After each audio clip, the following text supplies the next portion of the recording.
You hear this noise? Yes guys, it is time to change my tripod. By the way, I use the Joby Gorilla tripod. This is very nice, very sturdy, very strong, and I really trust in Joby. The only problem is this is made of plastic, so there's a metal version as well, which is very expensive. This is itself almost 4,000 rupees. The metal one costs somewhere around 15,000 rupees, but it is definitely worth it. This gets the job done. The only problem with this right now is, you hear this noise, right? That cracking noise, tuck tuck tuck. I did not realize where this sound is coming from while editing my videos. Especially this becomes evident when I start vlogging like this and walk. When you're stationary, it is fine, but otherwise, and if you're a vlogger, you know that you beat the crap out of your products. When you're a travel vlogger, that too on a bike, I have to be sort of insensitive, I have to be sort of rude on these things. Only then I can get the perfect shot. Anyways, talking about expenses, I've already spent 23,000 rupees on the tires. I need to change the camera, a lot of kharcha. I'm planning to get a drone as well. I also need to upgrade my laptop. It's become very, very slow. It is a 2015 version MacBook Pro, and it is very slow to handle this kind of content. So I have a lot of kharcha, and talking about kharcha, I need to talk about something very important. You people have been asking me a lot about this. The most frequently asked question for me since the last 1 month. I mean, from the day I started traveling, the day I put the first video, Ladakh, people started asking me only one question: the budget.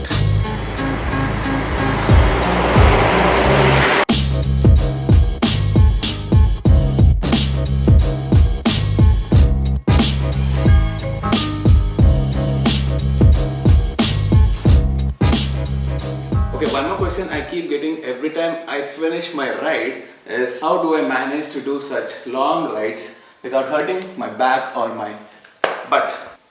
I know it sounds cliche, but everything comes with a lot of practice. I never practiced this, but if I keep doing this for a long time, I'm pretty sure I'll be good at it. Whether it's balancing a stick on your hand, or balancing a bike, or to master any skill, you need to practice a lot. So first thing I suggest you to do is to practice a lot. You can't start doing a ride just like that. You have to start small. If you're a beginner, start doing 50-kilometer rides. Once you're comfortable doing 50 kilometers, try doing 100. Keep increasing the distance. If you're planning to go to Ladakh next year, obviously now the season is over, start practicing right now. Once you practice and once you get used to, the position, and by the way, you have to get used to the position of your bike. It doesn't matter if it's the most comfortable bike, even if it's a Tiger. If you're not used to the position of the bike, your body aches. So practice is very important. Your bike's seat should take the shape of your butt. Going for long rides is not much of a deal. And by the way, you have to love what you're doing. Not just because I'm doing or if your friend is doing, it doesn't work like that. You have to have the will to do the ride. You have to have the heart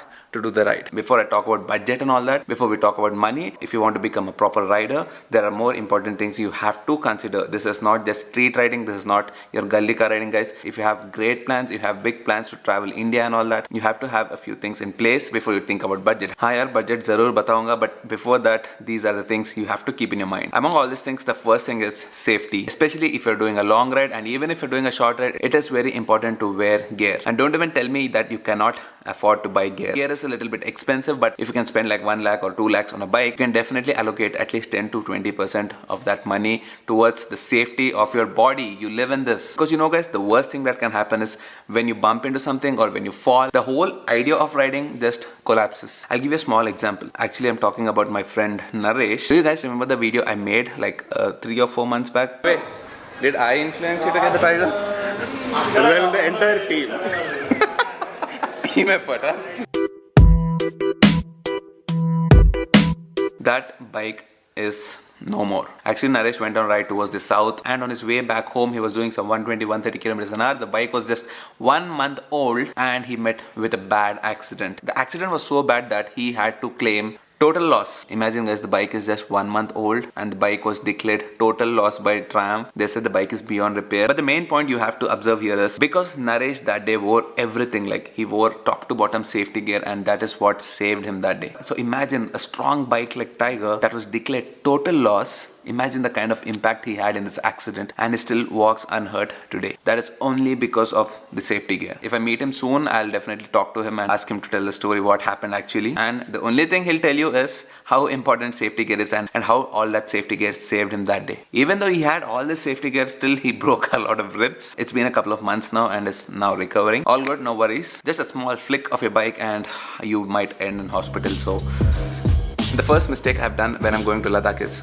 traveling heavy. You should always travel light. I keep saying this in my previous videos, but I myself did not follow it. But I'll not blame myself because this is the first time I was carrying all the panniers with me, the top box and left and right panniers. I was too excited and I put almost everything, almost 23-24 days ka clothes, tool kits, air pump, puncture kit. Keep in mind that you'll have to even carry fuel once you reach Ladakh. So my first suggestion, or any other rider's first suggestion, would be travel very light, as light as possible. For example, if you're going for a 20-day trip, make sure you have luggage for only 10 days. You need to keep washing them and reusing them. That's it guys, nothing complicated about luggage. Okay, next is routing. You have to plan your route well in advance. Open Google Maps and check the routing. Doesn't matter if you're starting from Hyderabad, it doesn't matter if you're starting from Delhi or Chandigarh, you have to have a route plan. Make sure you do only 300 to 400 kilometers per day. For example, in our case, we did average of 300 to 400 kilometers a day, but there were days where we did also 600 plus kilometers. Especially from Sagar to Delhi was almost 650 kilometers, and a lot of issues we had. Charan broke his foot, so it took us almost 16 to 17 hours to reach our destination, which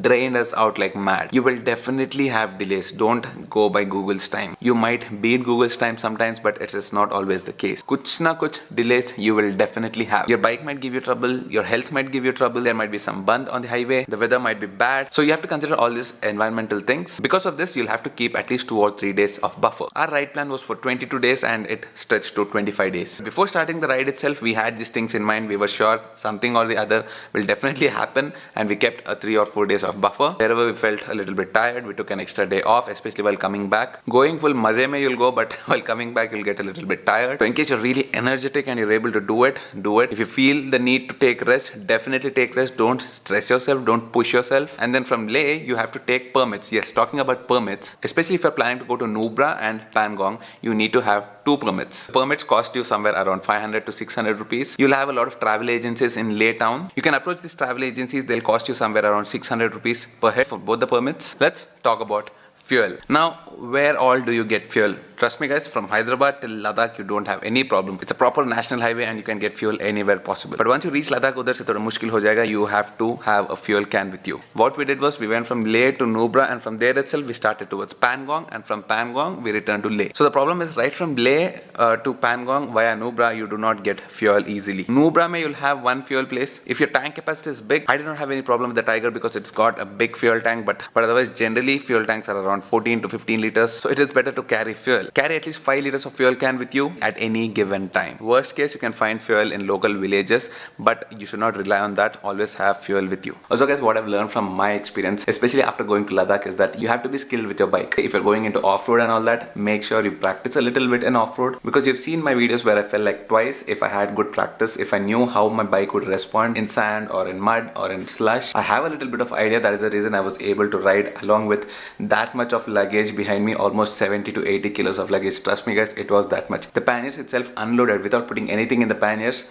they weigh each 6 to 7 kilos. And that too, the top box sits right behind the bike, which makes the bike's maneuverability a little bit bad. Anyways, in case you're riding a bigger bike like mine and you have panniers, make sure you balance the panniers left and right. And it's always advisable to understand how your bike responds to different situations. When you know this is how your bike is going to go in rocks, then you will be taking countermeasures and do what needs to be done while going into that kind of a situation. Because guys, Ladakh is one place where you encounter almost everything. Ghats, highways, bad roads, proper off-roads, proper rocks, pebbles, river crossings, and to top all of this, you will have AMS. Yes guys, all this is an inclination. You go towards the Himalayas, almost like 5 kilometers into the sky. Oxygen is very thin and you will start feeling pukish. You will have little bit of lightheadedness. But to counter these, you will have specific medicine. The most recommended medicine that people take when they go to high altitudes is Diamox. I've taken Brufen because I'm a little bit allergic to Diamox. Don't just believe me and take something guys. You have to consult a proper doctor before taking all these medicines. And guys, it's not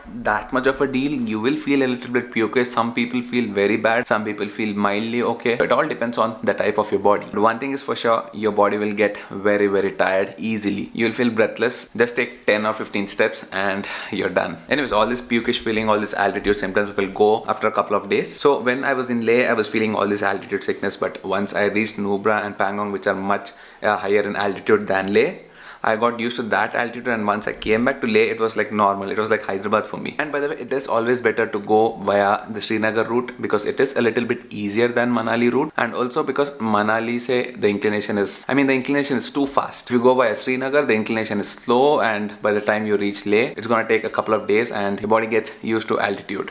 And now, finally, let's talk about the big question, budget. Well, here is the answer, guys. Right from Hyderabad to Leh to Pangong, back to Leh and back to Hyderabad, it costed me 60,000 rupees. This includes fuel, accommodation, food. Fuel itself approximately costed us around 15,000 rupees, 14 to 15,000 rupees, and the rest was for food and accommodation. Yes, this includes the toll fee for bikes. We had to pay toll near 2 or 3 places. It is very difficult to remember each and everything, but it costed us around 60,000 without the service cost of the Triumph and without any other extra expenditures. And then I bought new gloves.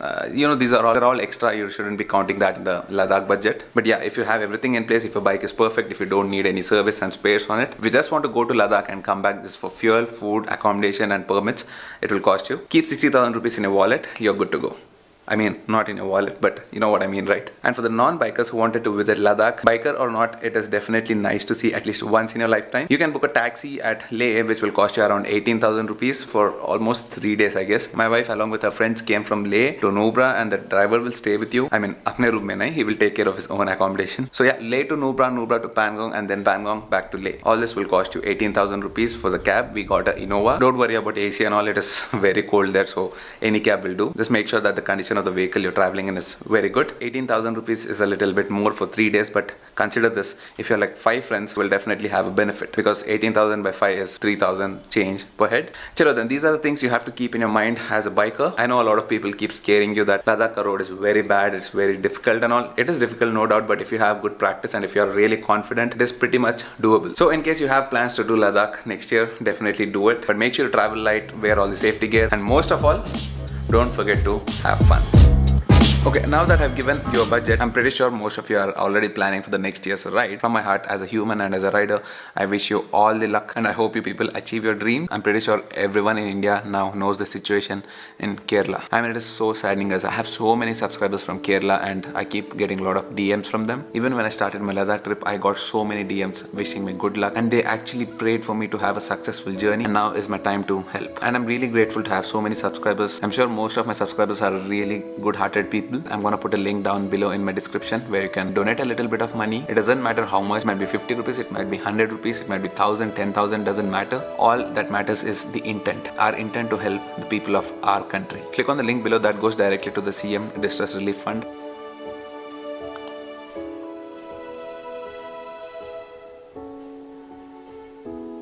And honestly guys, it is so true that you feel so happy when you give something. Especially in situations like this, we have to help. Don't believe me? Just try doing something like this. Give something to the needy. I'm sure you'll feel so happy inside. So guys, take care then. I'll see you guys in the next video. Bye-bye.